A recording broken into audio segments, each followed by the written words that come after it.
Continuando a conversa sobre os protozoários flagelados, Leishmania sp, protozoário causador das leishmanioses. Lembrando das aulas sobre taxonomia, sobre nomenclatura científica, quando eu escrevo assim Leishmania sp, é porque tem várias possíveis espécies de Leishmania.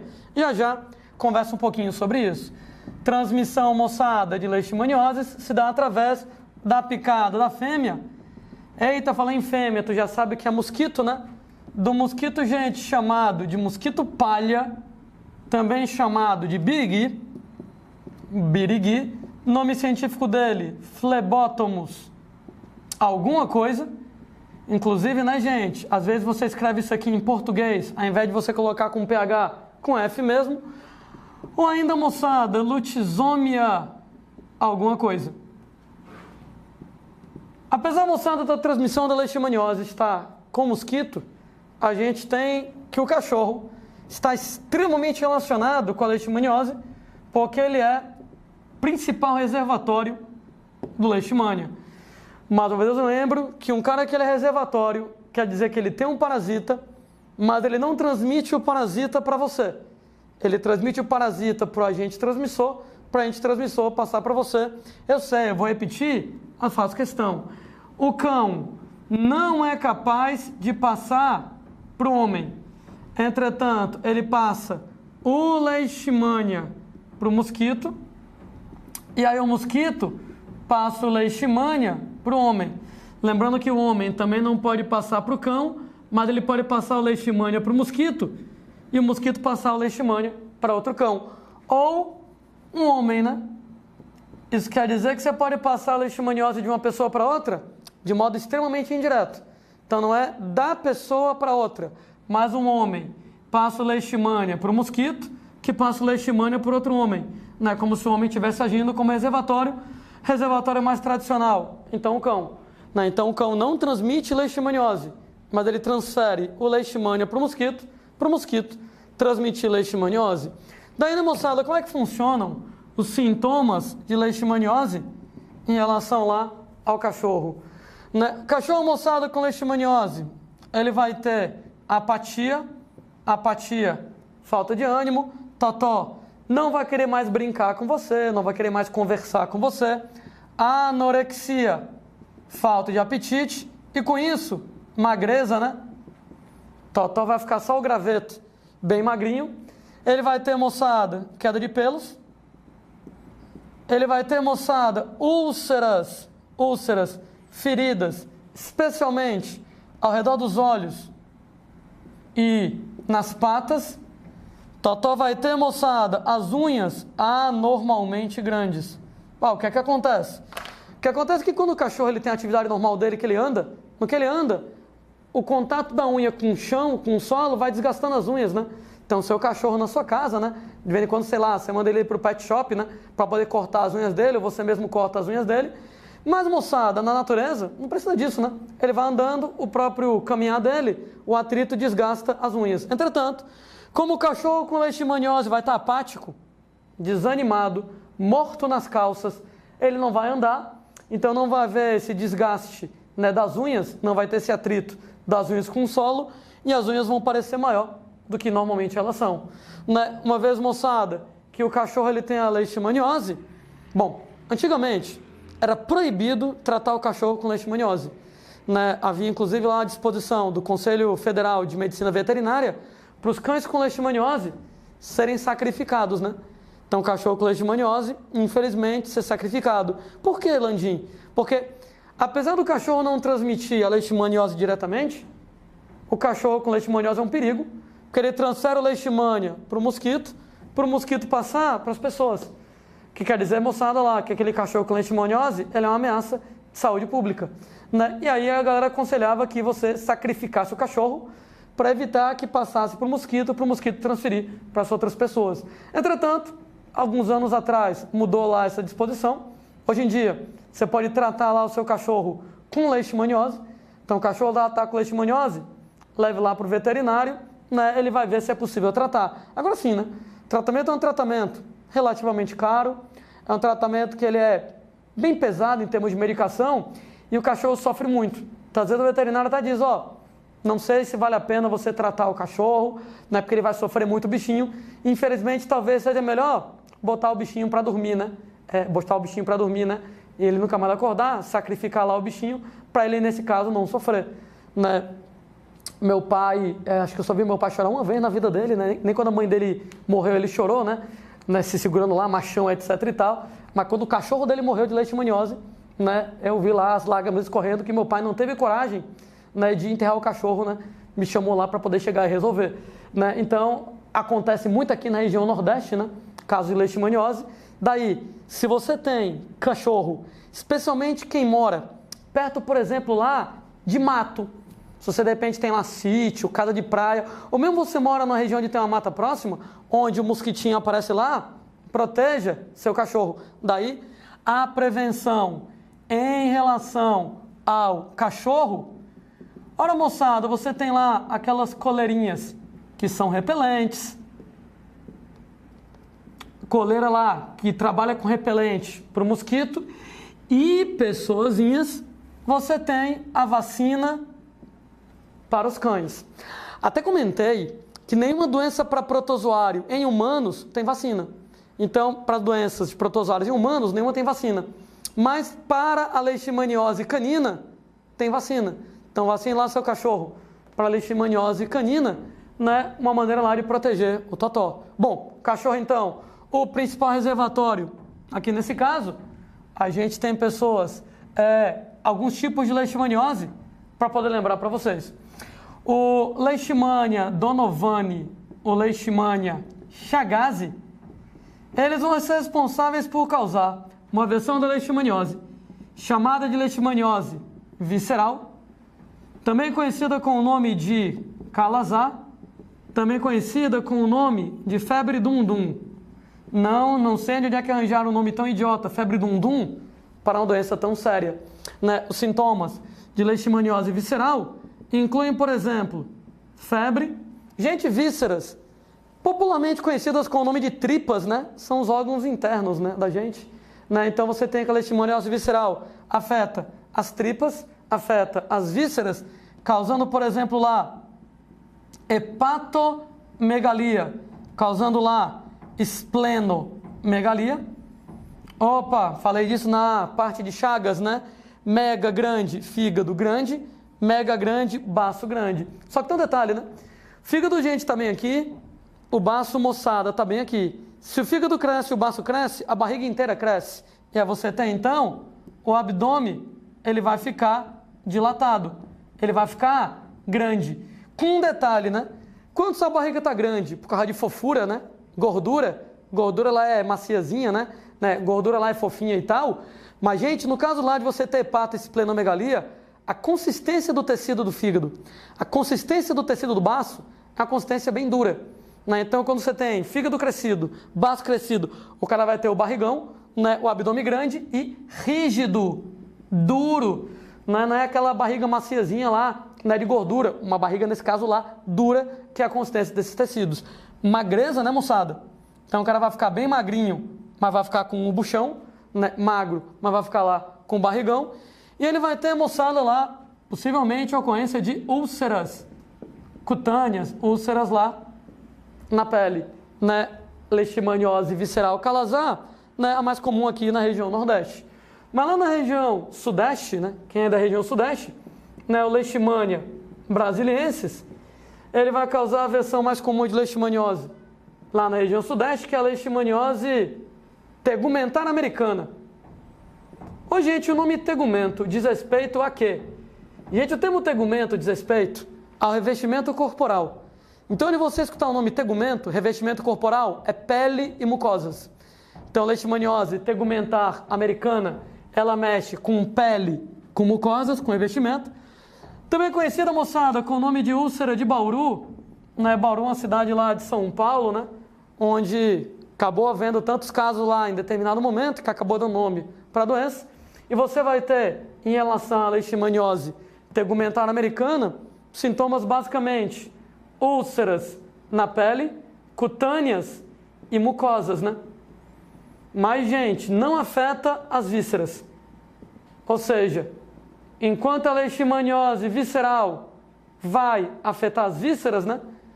Enquanto a leishmaniose visceral calazar afeta vísceras como fígado e baço, leishmaniose tegumentar, feridas em pele e mucosas, não chega a afetar as vísceras, né? Você vai destruir mucosa de boca, de nariz, às vezes o cara vai ficar bastante deformado por causa, gente, lá, dessas úlceras, dessas feridas, mas assim, se não for tratado, né?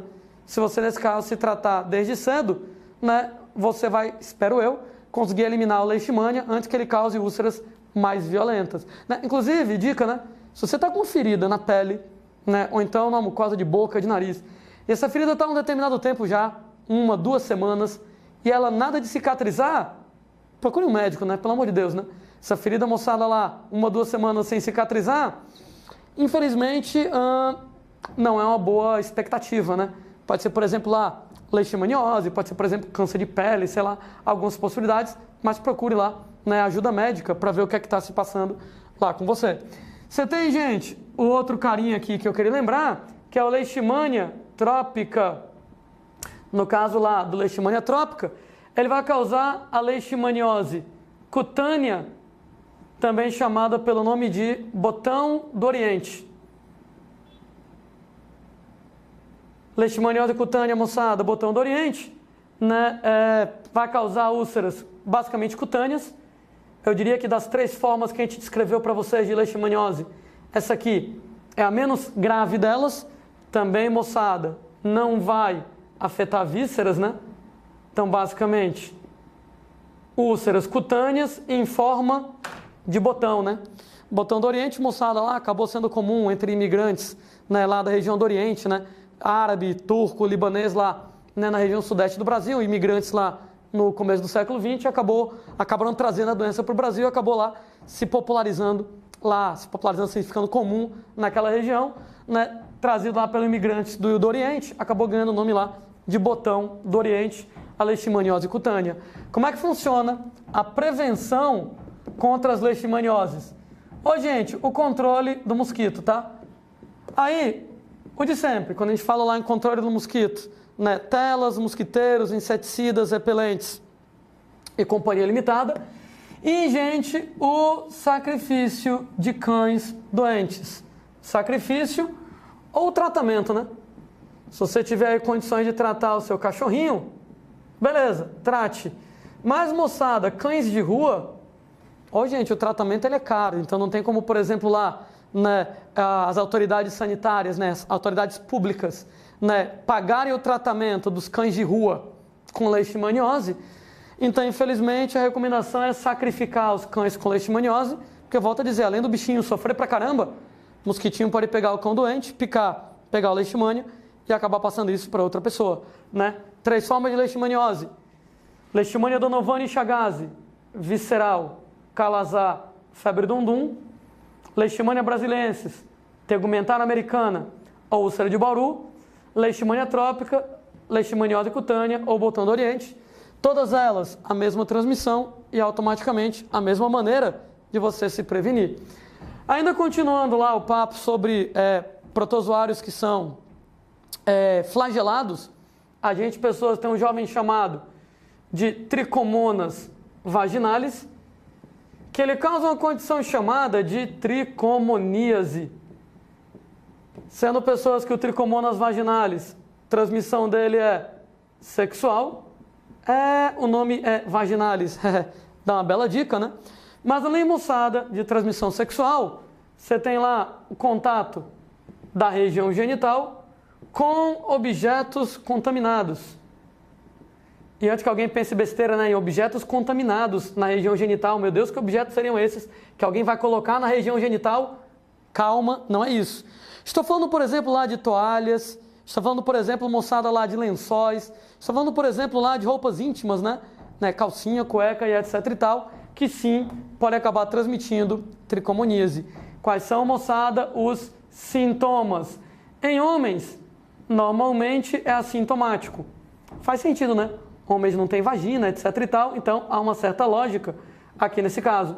Então, em homens, normalmente é assintomático, né? Às vezes, você pode ter uretrite, né? Quando a gente fala, moçada, em uretrite, nesse caso, inflamação na uretra, com dor, com ardência, especialmente lá na hora de urinar. Mas em mulheres, que você normalmente tem os sintomas mais intensos. Em mulheres, você vai ter vaginite. Essa vaginite acompanhada, moçada, de dor, acompanhada de leucorreia. Pelo amor de Deus, o negócio, moçada, com esse nome tão feio, leucorreia, não deve ser uma coisa muito legal, né? Não, não é. Leucorreia, moçada, vai ser um corrimento vaginal, uma secreção liberada pela vagina, coloração, moçada, lá, esbranquiçada. Ah, e mal cheirosa, fétida, fedorenta, né? Fétida, mal cheirosa, aí nesse caso. Inclusive, vai ser exatamente a leucorreia que vai poder transmitir a tricomoníase. Eu lembro para vocês que, apesar do homem ser normalmente assintomático, cara, se a mulher tiver tricomoníase, o homem, ele também, moçada, vai ter que se tratar. Aliás, isso é de praxe para doenças sexualmente transmissíveis. Quando você tem uma DST, você se trata e o seu parceiro, ou parceiros, ou sei lá, o bairro inteiro às vezes, tem que se tratar de novo. Por que eu digo isso? Porque não adianta nada você se tratar e o seu parceiro sexual não. Seu parceiro sexual também deve ter o parasita. Ah, você se tratou, ele não. Quando você vai lá e pega ele, você vai lá e pega a doença outra vez. Isso quer dizer que mesmo que só um dos parceiros sexuais tem um sintoma, os dois têm que ser tratados. Mesmo porque às vezes as doenças sexuais têm sintoma num cara, mas não tem no outro. Você só lembra que, por exemplo, lá, gonorreia, o homem manifesta os sintomas, mas a mulher normalmente não. Aqui na tricomoníase, a mulher manifesta os sintomas, mas o homem normalmente não. Entretanto, o fato do homem não ter sintomas de tricomoníase não quer dizer que ele não tenha tricomonas. Deve ter assintomático. Daí trata a menina, trata o rapaz, rapazes, o bairro inteiro às vezes, para evitar que ela se contamine de novo aí nesse caso.